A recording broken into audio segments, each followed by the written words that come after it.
In this lecture, we're going to study about the chambers of heart, about the left atrium, right ventricle, and the left ventricle.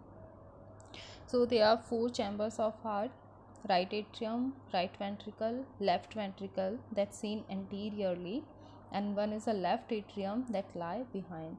So first we're going to study about the left atrium that's situated behind this quadrangular chamber, that's situated behind and to the left side of right atrium. And between the right and the left atrium there is an interatrial groove which represent the attachment of interatrial septum. What are the external features? It forms the 2/3 of the base of heart, this left atrium, and on the each side there are two pulmonary vein, total 4 pulmonary vein open on the posterior wall of left atrium. Posterior surface of this left atrium form the anterior boundary of pericardial oblique pericardial sinus, and behind this fibrous pericardium separate it from the esophagus.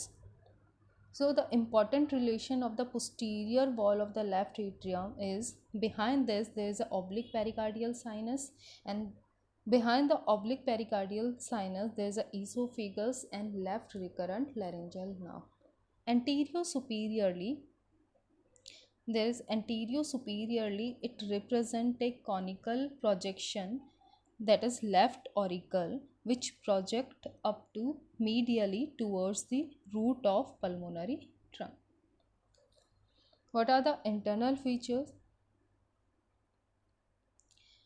Interior of left atrium, this is the interior cut section of the left atrium, where interior of the left atrium is smooth.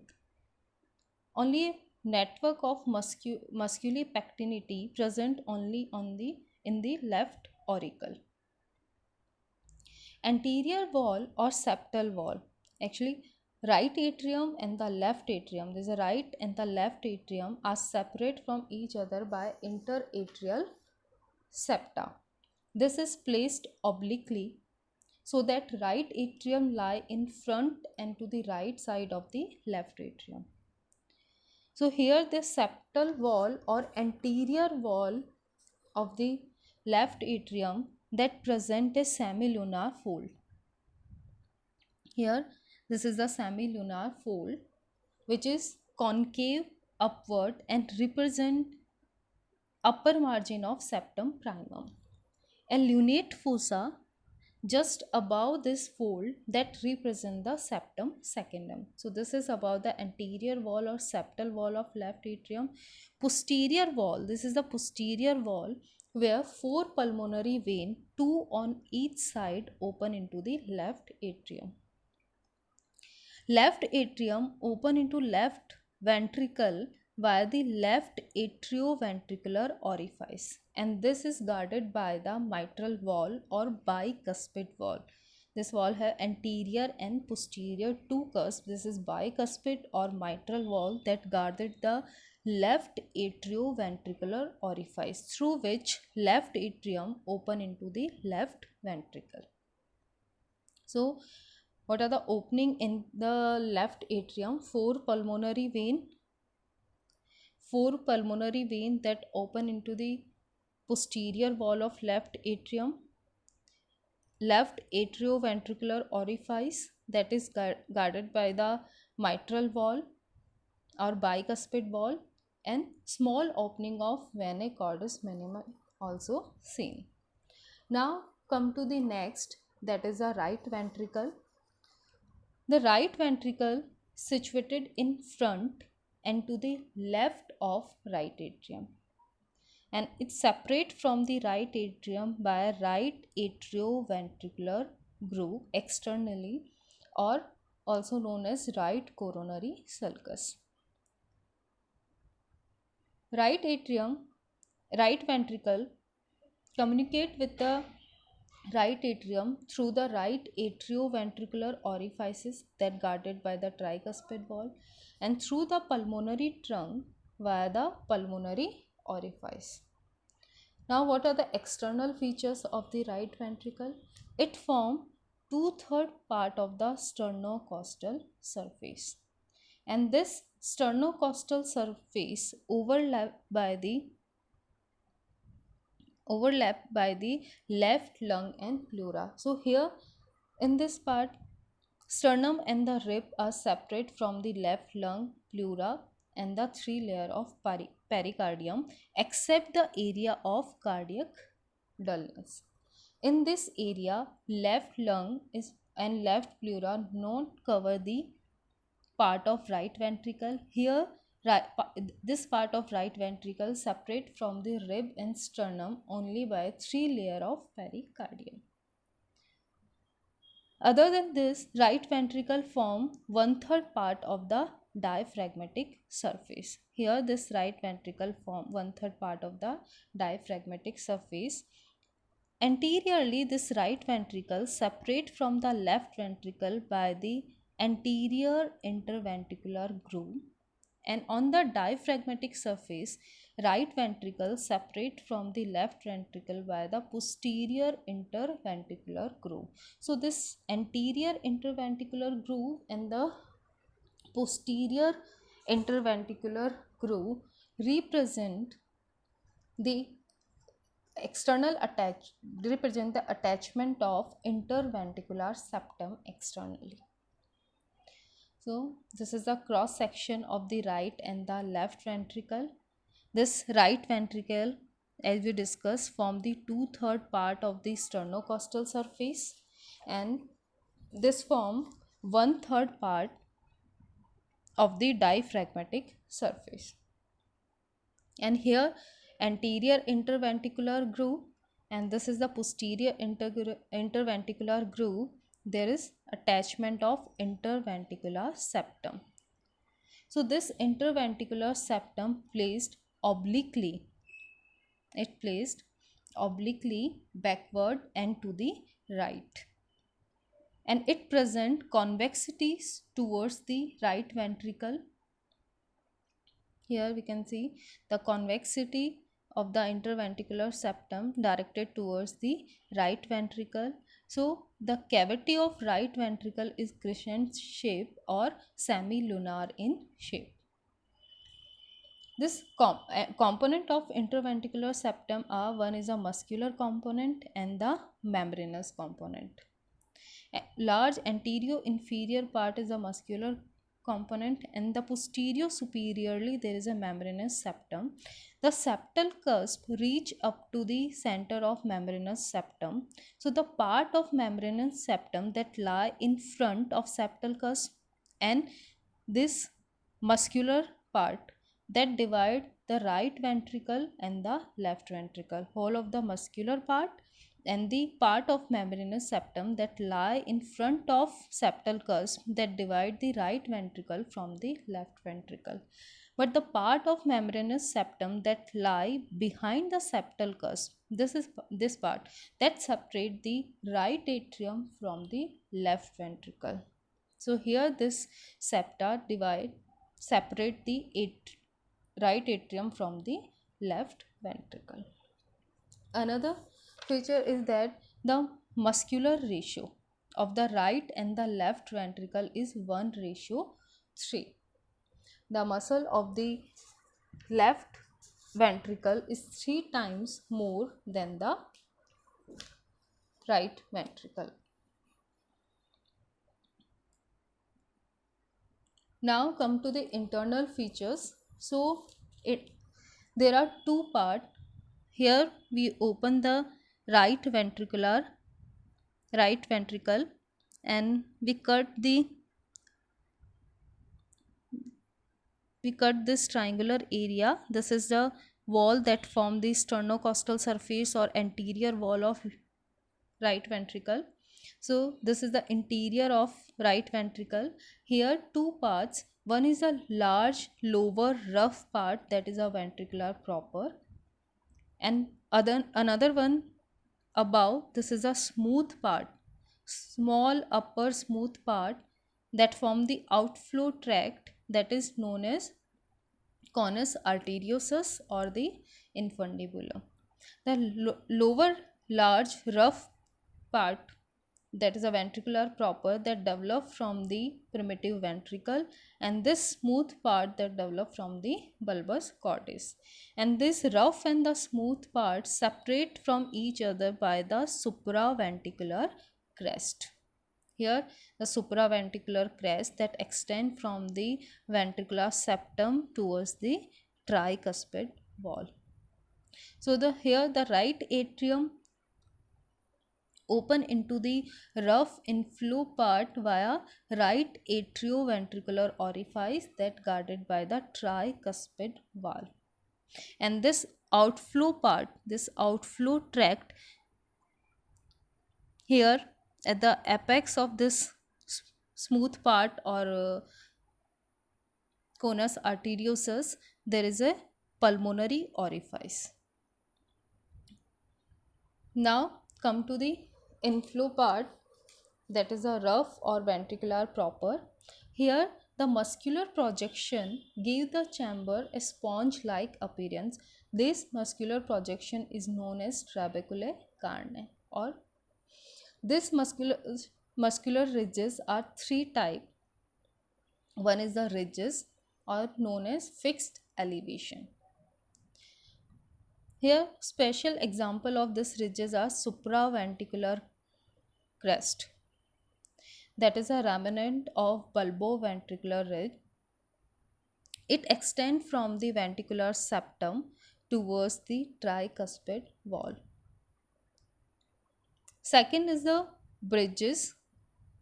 In the bridges, only ends are fixed and central part is free. Special example of these bridges are septomarginal trabecula.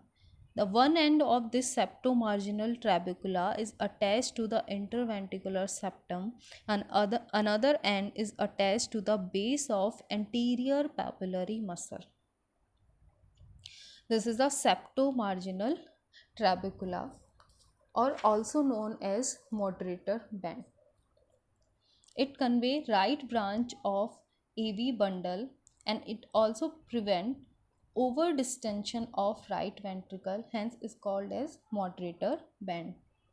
We can see the moderator band here. This is the moderator band that extend from this is the interventricular septum that divide the right and left ventricle, and it extend from the interventricular septum to the base of papillary muscle. This is the papillary muscle.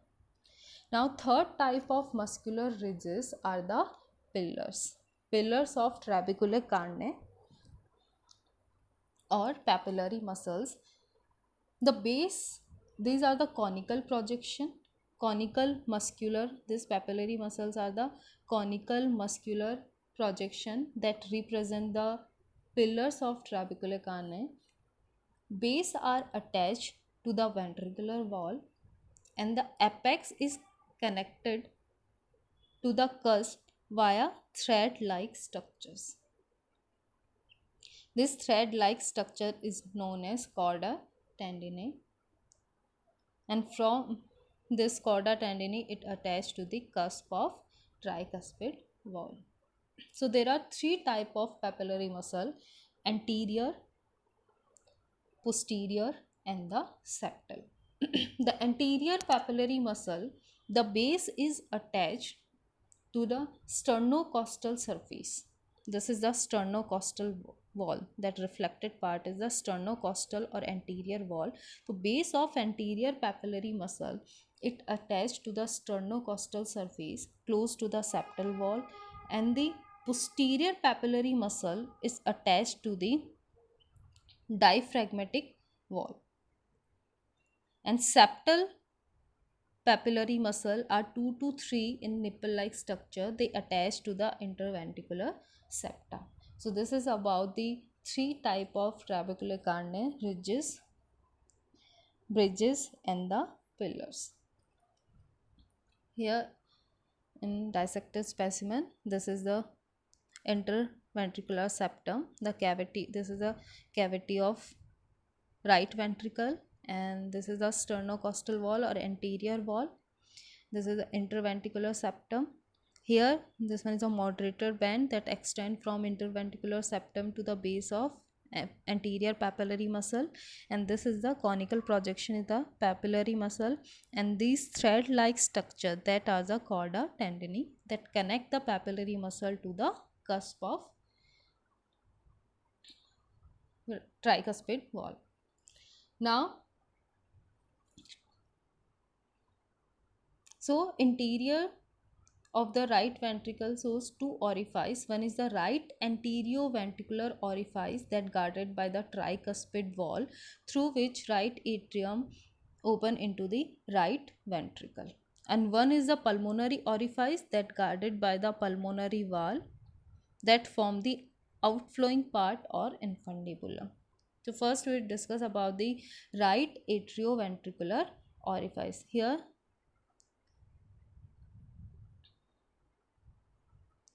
in this picture, this is the cut area. Here this is tricuspid wall. Here, three cusps are present: anterior, posterior, and the septal cusp. And this is the outflow part, that is a pulmonary semilunar wall.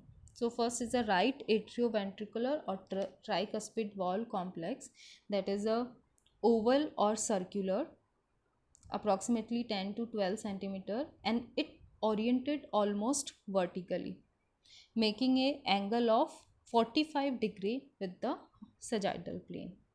This orifice is directed, the orifice is directed downward, forward, and left towards the apex. It directed downward, forward, and to the left towards the apex of heart. So this tricuspid wall complex contains mainly four structure. One is the tricuspid annulus, other one is the leaflet or the cusp. Tricuspid annulus, outer collagenous ring, that is a tricuspid annulus. Leaflet or the cusp, there are three cusps: anterior, posterior, and the septum.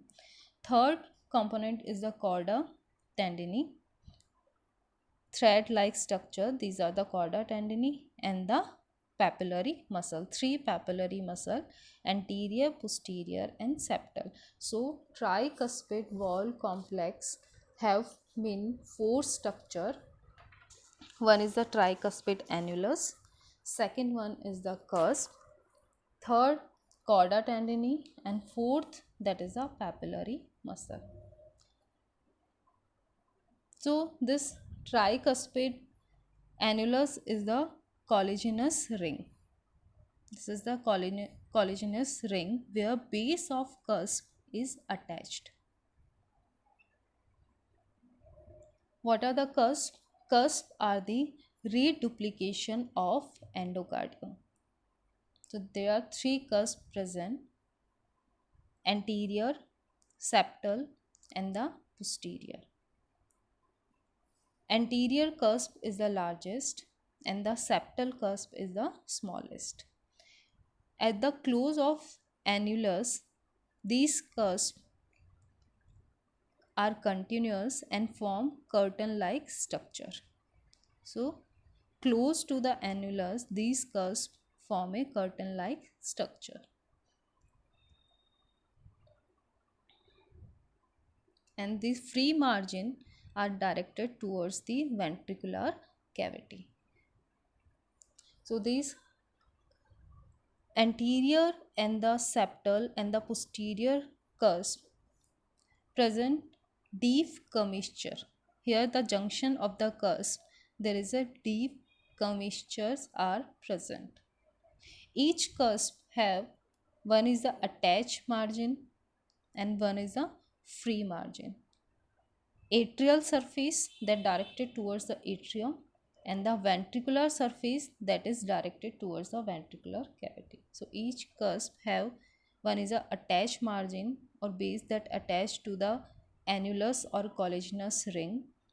One is a free margin that directed towards the ventricular cavity, atrial surface, and the ventricular surface. Atrial surface is smooth and directed towards the atrium, and the ventricular surface is rough and directed towards the ventricular cavity. Then each cusp divided into three zones. Close to the tricuspid annulus, there is a basal zone. Mid part, that is a clear zone, and close to the free margin there is a rough zone. This rough zone is thick and provide attachment to chorda tendineae. This rough zone is thick and provide attachment of chorda tendineae on its ventricular surface. While the atrial surface of this rough zone come in tight apposition with the rough zone of adjacent cusp to closure of the valve during ventricular systole. Clear zone is the thin and devoid of any attachment. The basal zone is 2 to 3 mm in extent. It is thick and vascular. So each cusp have attached and free margin, atrial and ventricular surface. The ventricular surface is rough and provide attachment to the chorda tendineae, and the free margin also provide attachment to the chorda tendineae, but atrial surface is smooth. It doesn't provide any attachment to chorda tendineae. And three zone is present: basal zone, clear zone, and the rough zone. Now, what is the chorda tendineae? It is an endothelial cover collagenous structure. Endothelial covered collagenous thread like structure, that is a chorda tendineae. It may be true or false.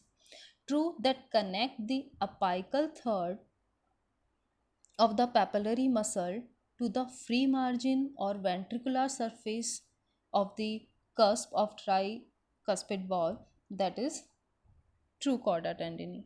One is a false, that extend irregularly or connect the ventricular wall to the cusp, that is a false. Another classification according to the attachment are the commistral, are the six type. This is a commistral chorda tendineae, cleft, free, rough zone chordae, deep, and the basal. Commistral chordae are the fan shape and attachment on the commissure of cusp. These are the commistral chorda tendineae. Another is the cleft. The posterior cusp have two clefts. Here fan shaped structure attached, that is a cleft chorda tendineae. Free chordae that attach to the free margin of each cusp, that is a free chordae tendineae. One is a rough zone chorda tendineae. This rough zone chorda tendineae have three strands, one attached to the free margin, another attached to the junction of rough and the clear zone, and another thread attached in between two. This is the rough zone chorda tendineae. Next is the deep chorda tendineae that attach directly from the papillary muscle to the junction of rough and the clear zone. And last one, this is a basal chorda that attach from ventricular wall to the cusp. So commissure, cleft, free, rough zone, and the deep chordae that include into the true chorda tendineae, and the basal chordae tendineae that extend from the ventricular wall to the cusp, that include in the false chorda tendineae. So what is the role of papillary muscle and the chorda tendineae? Papillary muscle and this chorda tendineae that regulate the perfect closure of tricuspid wall during ventricular systole, and they prevent the eversion and the prolapse of atrioventricular wall into the atria during ventricular systole.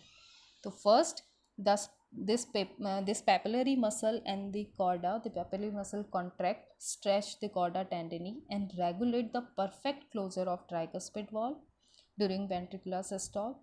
And second, they also prevent the eversion or prolapse of the atrioventricular wall or cusp into the atria during ventricular systole.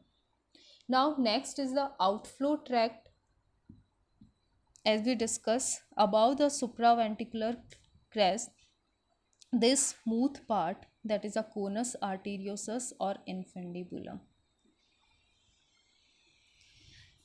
This is directed upward, backward, and to the left of inflow part, and it make a obtuse angle with inflow tract. The outflow tract, this is the inflow tract that make a obtuse angle with each other. Apex of this infundibulum present a pulmonary orifice that guarded by three semilunar cusps, two anterior and the one posterior. This semilunar cusp we discuss later. So this is about the right ventricle.